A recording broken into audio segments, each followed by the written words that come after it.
back to our channel. So we're very sorry it's been a while that we made another vlog. So this is the continuation from our previous vlog, yung second vlog namin. This is about his requirements. Visa. Requirements tungkol doon sa visa na kinuha niya, which is the trainee visa. That's 487 visa. Correct, Pangga? 407. 407. I'm sorry, that's 407. So, today, iisa-isahin namin yung requirements so that we can provide you better information. So, let's go and start, Pangga. Alright, Yeah. so, di ko memorize eh. So, may... Kodigo. So, first, we have, of course, passport. That's the first normal. requirements.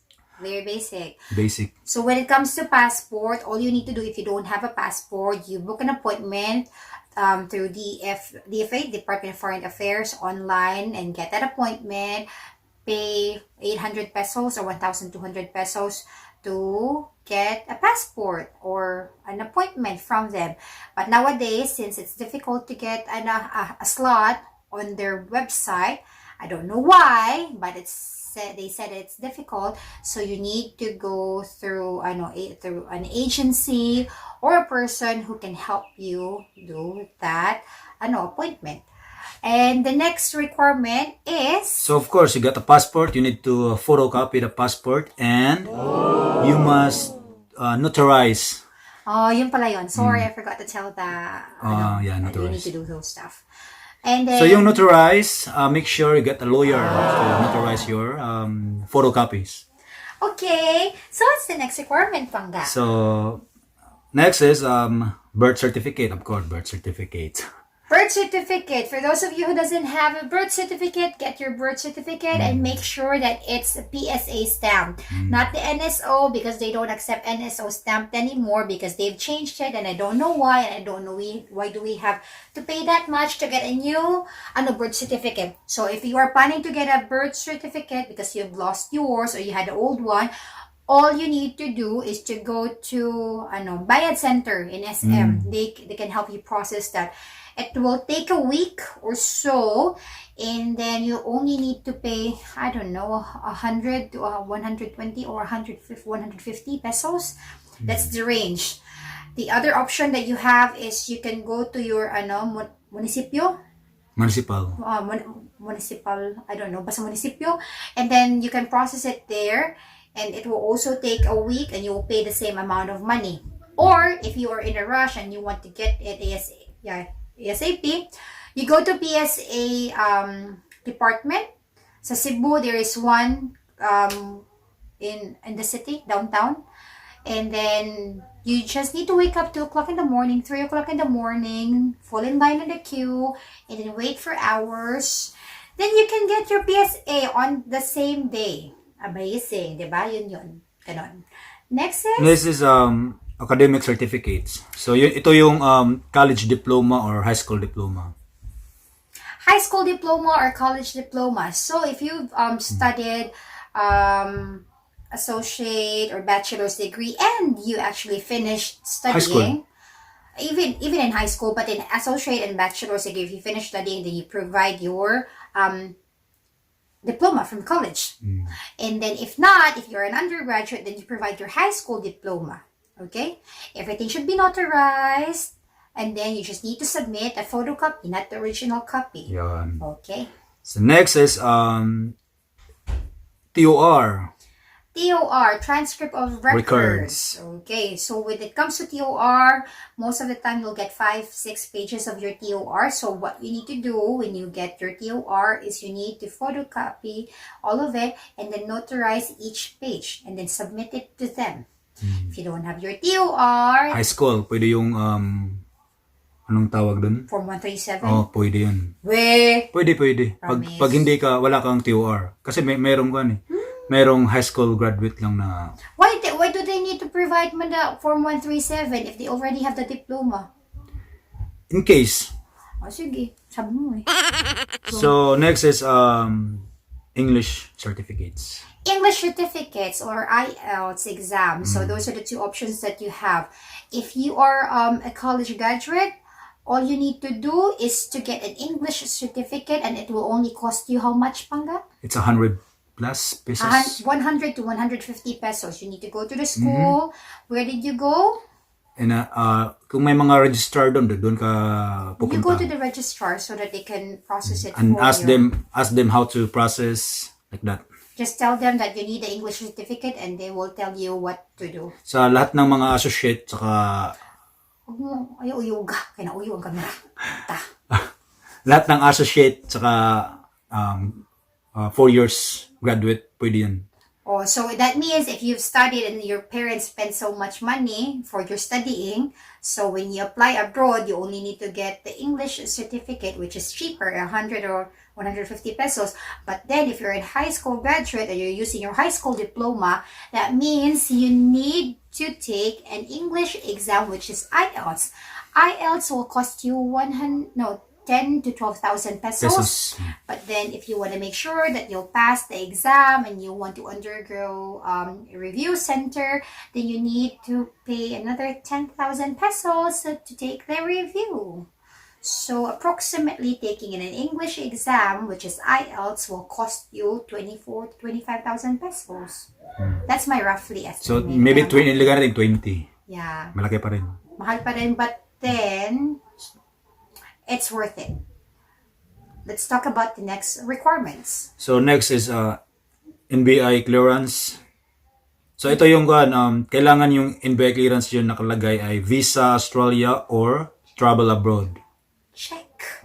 So, aside from that, Panga, what else do they need to take? So of course we have police clearance certificate. Police clearance certificate. So, police clearance is very simple. You go to the police office. Pwede rin sa website na lang sa internet. No, internet, you don't have to Panga. Sa ato when it comes to police clearance or police check. Because we have here www.fbi.gov. Diyan kayo magse-search. Sa ato, you really need to go there and then process it, and you need to bring yourself and then take a photo and then pay extra and then for the 2x2 and everything. But for now, That's because how we it have works. COVID, I don't it's know how hard. it works It's now. hard. So through internet, it's easy. Good luck if there is one, but then let's see. And then before you can get your police clearance, by the way, you need to get your barangay clearance. So everything needs to start from barangay cedula, barangay clearance, then police clearance, and then NBI clearance. So you need to spend that much to get all those certificates. Okay? So next is bank certificate. Bank certificate! Why do you need to have a bank certificate, Pangga? So at least may anong tawag dito? Minimum amount for your bank certificate? Is there a... Kung may reference, kailangan kang may account sa pang requirement sa visa. Basta mauyog ng butangan sa cellphone. Yan TL, sige yan yung uyog. Ako siya So bank you open a bank, you will open a bank account. Sakto ba kung English? Open a bank account after... Bank, not bank. Pag-ulit siya nga, yan ang wow ko. Oh my God. Hindi nakintindi sa English ko. Ay, naku doy. So you need to open a bank account and get a bank certificate, and then when you get the bank certificate, then you submit it to the agency where you applied your visa or a job going to Australia. Kahit walang laman. Pwede. No, mag-close mong account. Don't listen to him. At least minimum, you keep the minimum amount that you need to put on your bank. So, what's the next requirement? So next, updated resume. Kailangan updated yung resume nyo. For example, nahinto ka ng trabaho sa restaurant or whatever. Nahinto ka mga 5 months or 3 months. Kailangan mong magtrabaho ulit para updated yung resume mo. Para at least madali kang makapasok, di ba? So kung matingga ka ng isang 1 year, matingga ka ng isang 1 year, hindi ka pwede kasi. Really? Siyempre, kailangan mong updated eh. So that means if you actually did not work for a year or like few months, that means you cannot apply na? Hindi. Yan yung process nila. That's not good. Kaya nga may updated eh. Paano mo ilagay yung mga updated na trabaho mo kung wala kang trabaho? Wala kang trabaho. Nahinto ka ng isang taon. Wait guys, maybe you lose hope because of what we are telling you right now, but don't lose hope. Wag muna kayong mag-resign. Yeah. No, not about resign. Kasi you're telling them that if you did not work continuously, you cannot apply, you cannot come here. But then in fact, even if you did not work, or I'll tell you how on my next vlog, my way, how did I get my visa and how did I work here. You'll know. It will be better and easier. His visa is a little bit complicated than mine. Mine is easy. I know. So next is certificate of employments. So when it comes to certificate of employment, this is very important. This is the most important, one of the top. So when you get your employment certificate, dapat nakastate on your employment certificate na kung ano yung work mo, your job description, aside from your job description, your position, the starting date and the end date, and say for example in between that span of time that you worked for the company, you got promoted, they also need to provide you another certificate stating that you were promoted in the certain position on that date. So everything should be detailed on that certificate. If not, then you will have a problem. That's what we had when we processed his, because everything should be detailed. It's just a piece of paper, guys, so don't worry. But sometimes it can be complicated, especially if you're not with the company for that long, because you need to go and approach them and ask for a new certificate. So make sure you you're still close with them, so it will not be difficult for you to process all those certificates. Okay, next pangga. So next is the HAP Ikot ko. ID. HAP ID. So HAP So ito ID. na yung medical. Yeah, medical. So, kailangan mong, pag sinabi ng HAP ID, it's actually a medical thing that you need to go you need to do in the Philippines. And then that certain medical center is accredited here in Australia. You go to them, they'll do certain stuff. Just the basic, guys, don't worry. But that basic will cost you a lot too. How much did you pay, Pangga? More than 5,000? But then 5 to 6,000 5 to yata. 6,000 for the Expensive. medical. Oh, yeah, 5 to 6,000. Pero at least, It's okay. When you arrive here, kikitain mo yan in the snap of your finger. Of course, you need to work. so that's it. That's it. Is that all? No. All the requirements. Yeah, because Aside this from one HAP is ID, but check it. Quiet information questionnaire. That's what. And then what else? uniform. Uniform. Oh, all those forms, you don't need to worry, because the agency will provide you all the forms that is mentioned here in this piece of paper that we're reading. Because there are like immigration form, other forms that you just need to fill out in the office. And then the people in the office will help you how to do that. So you don't have to you don't need to be stressed. So basically, those are all the requirements. Wait, before we forgot, that's not all, Pangga. The video resume. Oh, the video resume, sorry. Yes, yeah. That was the last thing that he needed to work on, so that he can so that application process will be okay.